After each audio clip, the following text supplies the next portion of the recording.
Hello, मैं हूं doctor Ankita सेठी, आपकी दोस्त फ्रॉम होम्यो वर्ल्ड। तो आज हम डिस्कस कर रहे हैं homeopathy remedy for asthmatic problem.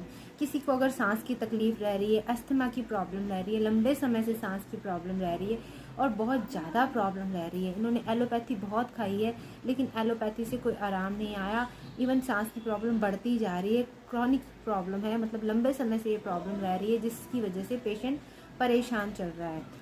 आप उसको एक होम्योपैथी रेमेडी आती है उसको दे सकते हैं जिससे उसको आराम आएगा। उसके बारे में आज हम डिस्कस कर रहे हैं।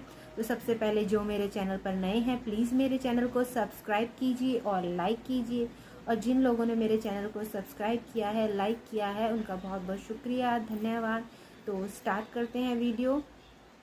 अगर आपको क्या आपके घर में कोई पेशेंट है, उसको अस्थमा की प्रॉब्लम रह रही है, ब्रोंकाइटिस की प्रॉब्लम रह रही है, मतलब लंग्स में प्रॉपरली सर्कुलेशन नहीं हो रहा जिसकी वजह से लंग्स अच्छे से काम नहीं कर पा रहे, सांस लेने में दिक्कत आ रही है, लंबी लंबी सांसें ले रहा है पेशेंट, थोड़ा सा चलता है उसको सांस फूल जाती है, पेशेंट लेट नहीं पा रहा है इस प्रॉब्लम की वजह से। पेशेंट अगर सोता है तो उसको ऐसा लगता है उसकी सांस रुक गई है, उसको सांस नहीं आ रही और उसको उठकर बैठना पड़ता है लंबे टाइम तक, जिसको बैठने के बाद उसको रिलीफ महसूस होता है और सांस आने लगती है। लेकिन जब वो उसी पोजीशन में फिर जाता है, लेटने वाली पोजीशन में, तो उसको फिर से वही प्रॉब्लम्स आती हैं और उनको फेस करना पड़ता है। तो इसमें जो है अस्थमेटिक प्रॉब्लम के साथ पेशेंट को बलगम बहुत ज़्यादा निकलती है। जब तक पेशेंट को बलगम निकलती रहती है तो पेशेंट रिलीफ महसूस करता है, लेकिन जब बलगम नहीं निकलती, पेशेंट को बहुत जोर लगाने के बाद भी बलगम नहीं निकलती, तो ये प्रॉब्लम्स बढ़ जाती हैं, खांसी की प्रॉब्लम और सांस लेने की प्रॉब्लम।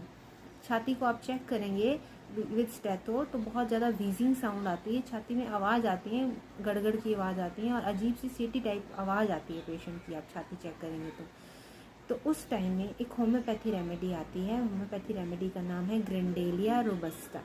मेडिसिन का नाम फिर से रिपीट कर रही हूँ, ग्रैंडेलिया रोबस्टा मेडिसिन का नाम है। मदर टिंचर इसका मेडिसिन आती है, मदर टिंचर फॉर्म में आप यूज़ करेंगे, क्यू फॉर्म आता है इसका, उसको यूज़ किया जाएगा। ये ड्रॉप्स में आती है, आप इसको पानी, इतने से पानी में, कप में पानी लेके उसके अंदर 10 ड्रॉप्स डालकर पेशेंट को 3 टाइम देंगे, जिससे उसकी सांस की प्रॉब्लम में बहुत जल्दी रिलीफ आएगा और पेशेंट बहुत जल्दी रिकवर कर जाएगा।